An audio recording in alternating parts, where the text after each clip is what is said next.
Bienvenidos al curso básico del sistema de nómina. El objetivo es que el usuario conozca las funciones operativas que permitan elaborar su nómina periodo a periodo, así como el cálculo, emisión de listados y timbrado de recibos a los trabajadores.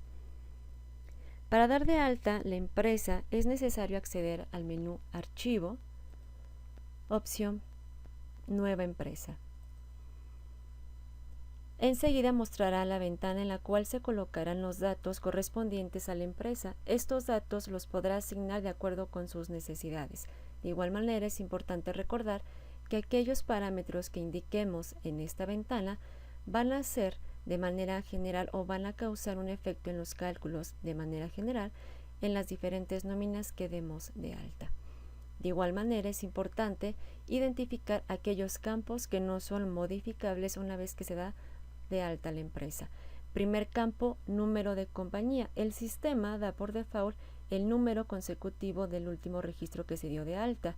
Una vez que se da de alta la empresa, reitero, este dato no es modificable. Para usuarios nuevos, en este caso el número de compañía sería el número 1.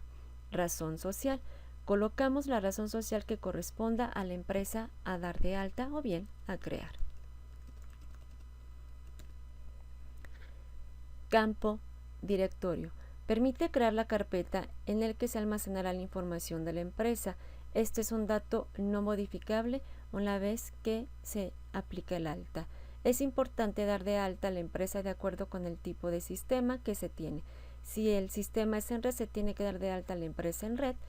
Y si el sistema es monusuario, se debe dar de alta a la empresa de forma local. Ejemplo de alta de una empresa de manera local o bien en su momento monusuario. En este campo daremos clic en directorio, nos arrojará la carpeta de empresas, que es nuestro catálogo de empresas, y se dará clic en el botón nuevo directorio. Se colocará el nombre de la empresa y para reconocer o identificar el ejercicio se puede colocar el ejercicio. Dato muy importante en el alta o creación de las carpetas, sea el monusuario o sea en red. Aquí se debe de colocar un nombre corto, de preferencia solamente colocando un dato alfanumérico, ya que al tener una ruta muy larga o el nombre muy largo o en su momento tener caracteres especiales como comas, puntos, guiones, diéresis, esto puede en su momento tener alguna situación al momento del proceso del timbrado. Por eso se recomienda que sea corto tanto el nombre como la ubicación de la carpeta. Le damos en OK y dentro de nuestra carpeta o catálogo de empresas nos mostrará el alta de la carpeta para esta empresa. Le damos en aceptar. De esta manera sería la ruta de nuestra empresa. Campo RFC patrón. Colocaremos el RFC de la empresa a dar de alta. Si es una persona moral, al inicio de este campo se va a dar un espacio. Posteriormente se va a colocar el RFC completo de la persona moral, quedando de esta manera. Si es una persona física, la captura sería de la siguiente manera, sin dejar ningún espacio, colocando el RFC completo de la persona física. De igual manera, si es una persona física, estaríamos colocando CURP patrón. Si no es el caso y es una persona moral, el dato del CURP patrón se omite y solamente colocamos el RFC de la empresa. Registro Fonacot es un dato informativo para aquellos que manejen este tipo de préstamo. El campo se puede dejar en blanco y no hay ningún problema. El campo ejercicio. El campo ejercicio, aquí vamos a definir el ejercicio que vamos a calcular. Este dato tampoco es modificable, comúnmente siempre va a dar el ejercicio que se está más actual, que se está, digamos, llevando en fecha calendario. Si se requiere dar de alta o registrar la empresa desde años atrás, desde aquí se hace esta indicación. Vamos a definir los parámetros para esta empresa, su pestaña parámetros, que van a ser las características que utilizará el sistema para todas las nóminas y todos los trabajadores que se manejen dentro de esta misma empresa. Devolución de ISR a favor. Esta casilla, si se activa, el sistema realizará la devolución del ISR cada mes para que de esta forma no sea acumulable. De lo contrario, se va a ser acumulable, digamos, durante todo el ejercicio y en su momento se efectuará lo que es el ISR anual del trabajador. Es importante mencionar que este parámetro va de la mano con el ajuste de ISR mensual que se activa dentro de la pestaña Cálculos en cada uno de los trabajadores para que el efecto sea el correcto, es decir, que se aplique si es que así afecta la devolución del ISR mes a mes del trabajador. Casilla no incluir ISR en sueldos mínimos. Al ser activada esta opción, el sistema no calculará el ISR en trabajadores de sueldos mínimos. En caso de que no se active esta casilla y se tengan trabajadores con sueldos mínimos, en este caso el sistema retendrá, de acuerdo con las tablas fiscales, el correspondiente al trabajador por ISR. Afectación de prima vacacional. Este campo, al ser activado, realizará de manera automática con el concepto 041 el pago en una sola exhibición de la prima vacacional en el periodo en el que el trabajador cumpla años de antigüedad de la empresa. Dato importante, aunque el sistema agregue de manera automática este concepto, si como usuario no se requiere pagar la prima en ese periodo que cumpla años el trabajador, se puede dar de baja el concepto y agregarlo en el periodo que las vayan a pagar. De igual manera, se puede pagar la prima vacacional en parcialidades sin ningún problema. Esto configurando la fórmula de exención de este concepto 041. Campo incluir faltas y minutos de retardo en sueldos. Al activar el parámetro, el sistema generará la afectación de las faltas y las incapacidades directamente sobre el concepto de sueldos y salarios, dejando las afectaciones de las incidencias en cero. Del no activarse, entonces el sistema mostrará los conceptos de forma común con su importe correspondiente y el de sueldos y salarios con los días del periodo completos. Manejo de usuarios. Permite manejar diferentes cuentas de acceso con restricciones a los diferentes módulos del sistema. Campo validar fechas de ausencia. Este parámetro impide que se coloquen registros dentro de las afectaciones en fechas que no correspondan al periodo que se está calculando. Este parámetro aplica para faltas, vacaciones gozadas e incapacidades. Se recomienda se deje activo. Campo aplicar subsidio para el empleo a cálculos alternativos. Este parámetro se utiliza para cálculos alternativos en la determinación del impuesto por el artículo 148 del reglamento. Del no activarse, el cálculo lo generará de acuerdo con la norma de ley utilizando las tablas de ISR y subsidio de acuerdo con el tipo de nómina que la empresa maneje. Es recomendable no activarlo sin el pleno conocimiento del cálculo sobre el artículo mencionado, ya que de lo contrario los resultados del impuesto pudieran ser incorrectos para el usuario. Campo redondeo. Este módulo es para la emisión de reportes para que ajuste los totales al siguiente dígito delimitado por el usuario, ya que a nivel de afectaciones o cálculo, los importes serán visualizados con todos sus decimales correspondientes. Obviamente, esto no aplicaría ningún redondeo en cálculos. Este redondeo aplicaría directamente a nivel de reportes. Decimales en sueldo diario. Este parámetro trae por default 2 decimales y no se recomienda que sea manipulado por algún usuario, ya que de requerirlo puede ser incrementado el número de decimales considerando los totales de percepción y deducción por cada trabajador. Este campo es un dato no modificable. Para la aplicación del subsidio para el empleo, el sistema ofrece dos alternativas. La primera, que viene por default, que es días del periodo. Quiere decir que independientemente de si el trabajador laboró o no todos los días, la determinación del subsidio la considerará por los días del periodo. Ejemplo, 15 días, 7 días, aunque el empleado haya tenido alguna incidencia. Segunda opción, que es por días laborados. Si es por días laborados, va de la mano y se activará solo sobre sueldo pagado. el sistema realizará el cálculo por los días realmente laborados del trabajador, descontando faltas e incapacidades. Por eso es importante que se determine la determinación del subsidio. Vamos a la subpestaña adicionales. En esta pestaña adicionales se va a definir la forma en que el sistema va a determinar las percepciones variables ante el IMSS. En este caso es importante que si se van a manejar variables dentro de la empresa, se defina al inicio de la creación de la empresa.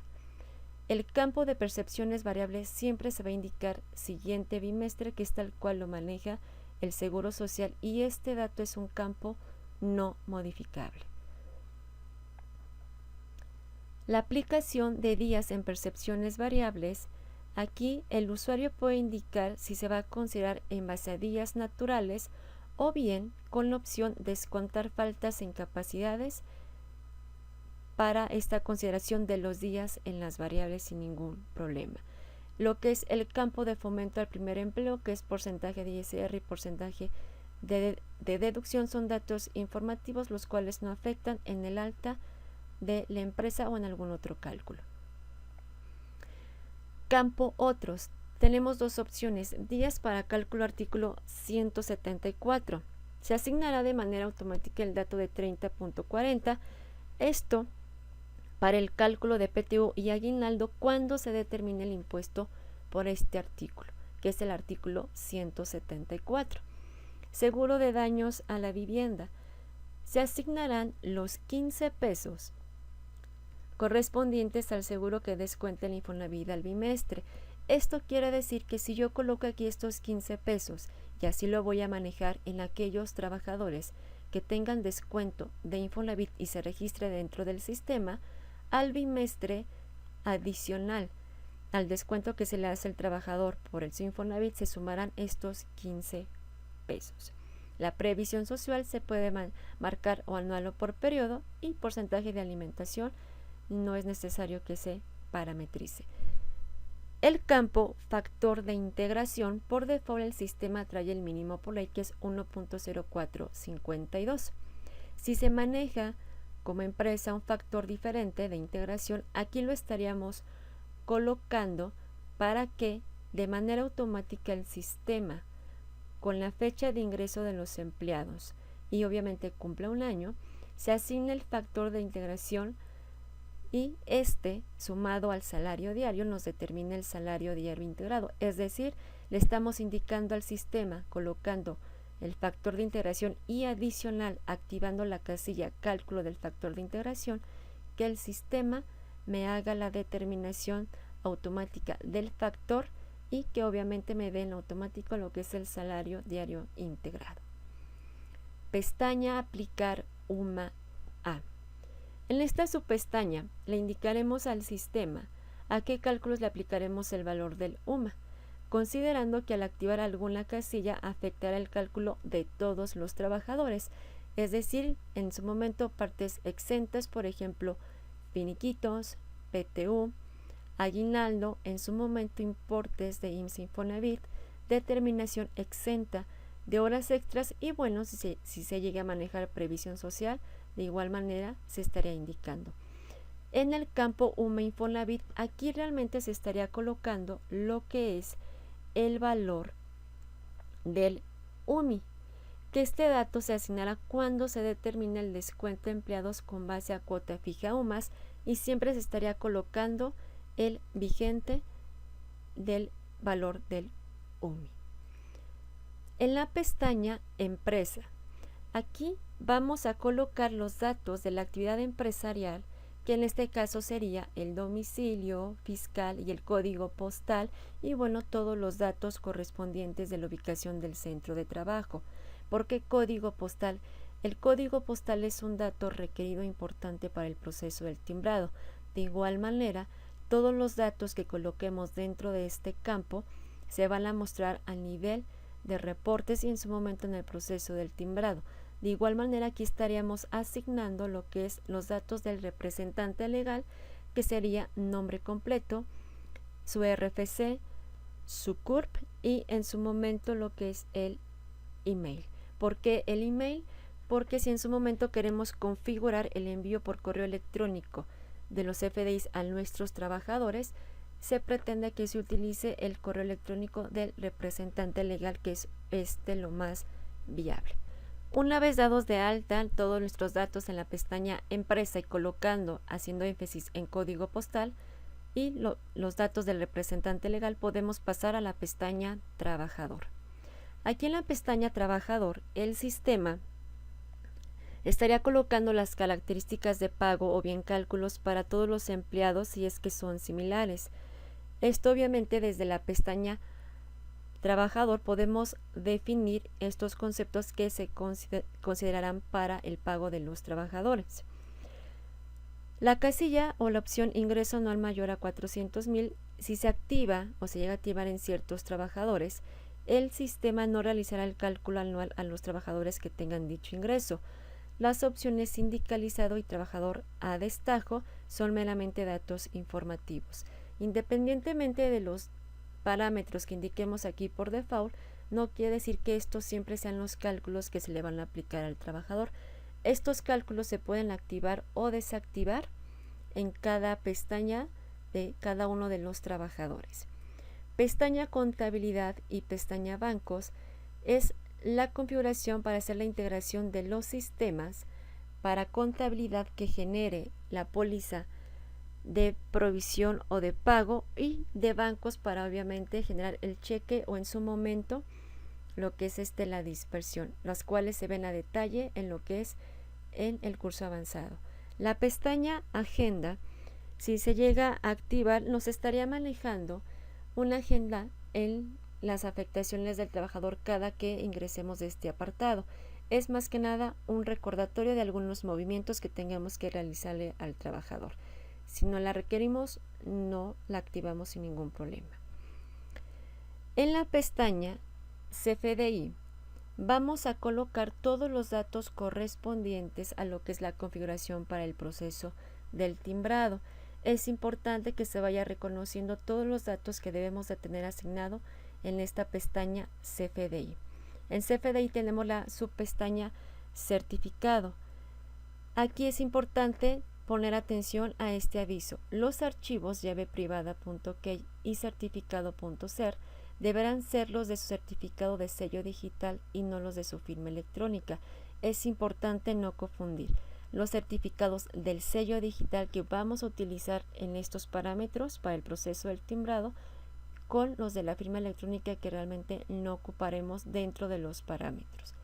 En este caso se recomienda que la ubicación de estos archivos se tenga de igual manera respetando la modalidad del sistema. Si es un sistema en red, que estén en red, y si es un sistema monusuario, que estén en una carpeta donde no se muevan estos archivos y de igual manera sea pronta su localización.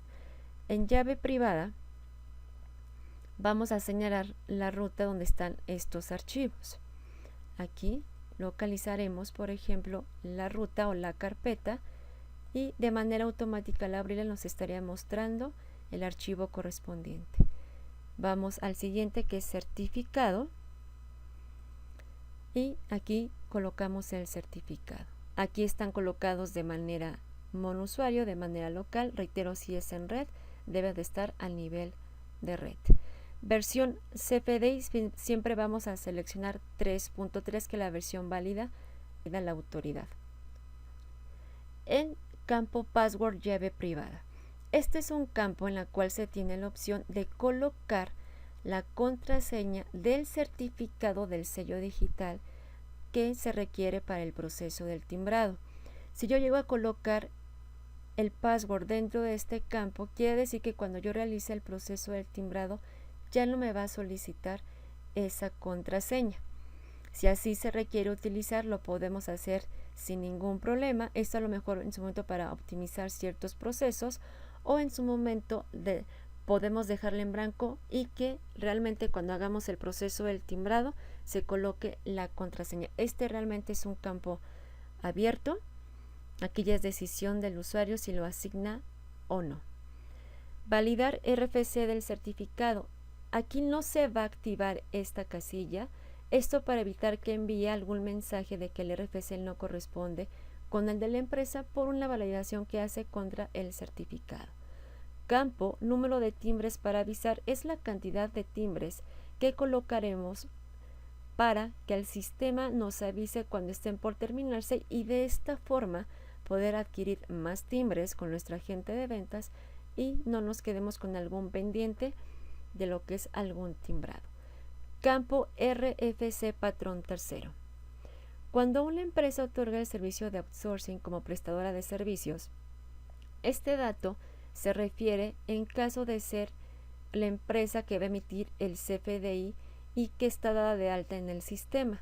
Aquí se va a colocar el RFC de la razón social en la que el trabajador está prestando directamente el servicio. Si no es el caso, aquí realmente se deja este campo en blanco. Formato de antigüedad. Al desplegar vamos a ver dos opciones: semana, año, mes y día. En este caso le indicaremos el formato semana, que bueno, también año, mes y día eso es un formato válido, pero los PAC validan más el formato semana, recordando que estos dos formatos son los que emitió en su momento el SAT para la validación de la antigüedad del trabajador. En el campo lugar de expedición vamos a colocar la entidad, localidad, municipio y estado donde se emite el XML del trabajador.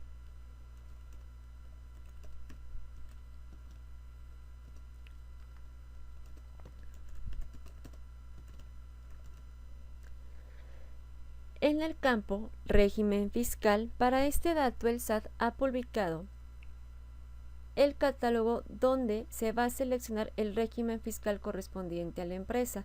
Este es un dato bien importante que se debe colocar dentro de este parámetro. Aquí se va a seleccionar el que corresponda a la empresa o en su momento al RFC. Campo entidad SNCF. Este campo, que es el Sistema Nacional de Coordinación Fiscal SNCF, solo se activará si la empresa registrada en el sistema de nómina pertenece a este sistema, es decir, que es una dependencia del gobierno o en su momento que reciba recursos del gobierno, por ejemplo algún DIF. De ser el caso, se activa este parámetro y de igual manera se va a indicar un parámetro, una casilla dentro de la creación de la nómina donde se va a indicar de dónde vienen los recursos. En caso de no corresponder las empresas, pues simplemente lo dejamos en blanco. Campo aplica registro de subsidio no entregado antes del 2019. Esta casilla solamente aplicará si estamos dando de alta empresas de ejercicios de 2018 hacia atrás. Campo. Vamos ahora a la subpestaña Rutas. En la subpestaña Rutas, aquí va a ser necesario colocar siempre los directorios donde serán guardados los archivos generados por el sistema, es decir, donde se van a guardar los CFDIs generados, los PDFs generados y los acuses de cancelación. Esto obviamente si es un sistema monousuario se deja de manera local y estas rutas comúnmente siempre van dentro de la carpeta principal de la empresa. Aquí nos podemos dar cuenta. Sumex 2021 y la subcarpeta CFDG. Esto por cada campo. Cuando se trata de un sistema en red es prácticamente lo mismo, solamente que la ruta estaría a nivel de red. Aquí es importante mencionar que cuando damos de alta una empresa nueva, estos directorios se generan de manera automática. Pero al realizar algún cierre, esta información no se actualiza, por lo que es necesario crear nuevos directorios para evitar mezclar información entre ejercicios. Pestaña conexión. En la pestaña conexión tenemos la subpestaña timbrado. Aquí se encuentra el módulo en donde será colocado el usuario y el password que le envía el agente de ventas para su timbrado. Estos datos de usuario y password son los datos que nos brindan derecho a los timbres que nosotros adquirimos con nuestro agente de ventas para realizar obviamente nuestro proceso de timbrado. En dado caso de que estos datos no los tengamos, lo único que tenemos que hacer es comunicarnos con nuestro agente de ventas para que nos pueda proporcionar los datos correspondientes y se colocan dentro de este apartado. Es importante de igual manera que no se confunda esta contraseña, que es digamos un control interno de Control 2000 para uso de los timbres que adquirimos, a la contraseña del certificado del sello digital que se emite ante el SAT y se genera ante el SAT. Son contraseñas completamente distintas y para que obviamente no se tenga alguna confusión.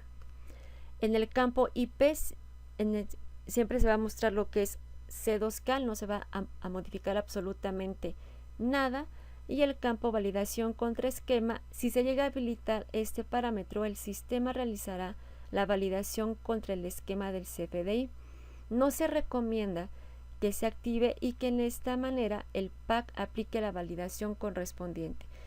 Si se llega a manejar o aplicar, se estaría aplicando una doble validación y esto tardaría un poquito más en hacer el proceso de timbrado. Subpestaña publicación. En esta subpestaña publicación es un módulo que se adquiere de forma independiente y sirve para generar una copia de los CFDIs y PDFs timbrados por el cliente en un servidor de Control 2000. Esto es que además de tener guardados los archivos en los directorios asignados previamente en la pestaña rutas, se tendrá una copia de los mismos archivos en el servidor de Control 2000. Reitero, si se requiere este módulo, se puede contratar de manera independiente.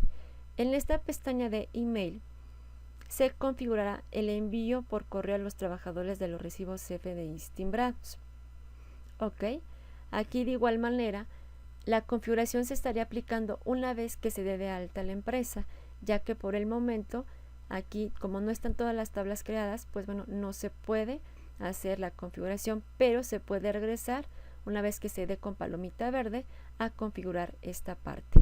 De esta manera o dentro de esta ventana se configura estos campos y bueno, de igual manera en el campo que dice correo para notificación de resumen de timbrado podemos colocar un correo a donde enviar el resumen del timbrado que genera el sistema. Aquí por ejemplo podemos colocar el correo de algún contador o de la persona que timbre las nóminas y va a recibir un resumen que sea en un bloc de notas del proceso del timbrado que veremos más adelante. Una vez que se den de alta todos nuestros parámetros, lo único que se tiene que dar es en palomita verde. Al darle en palomita verde, el sistema mostrará esta ventana. ¿Desea dar de alta esta nueva empresa? Al indicarle que sí, el sistema va a comenzar a dar de alta o a generar las tablas y vamos a observar que en la parte de arriba ya tengo la empresa abierta y dada de alta y de igual manera puedo ir al menú archivo, cerrar empresa y después menú archivo, abrir empresa y ya voy a ver que tengo mi empresa dada de alta sin ningún problema. De esta manera podemos comenzar a dar de alta lo que son nuestros catálogos de nóminas, trabajadores y comenzar con nuestros cálculos de la misma.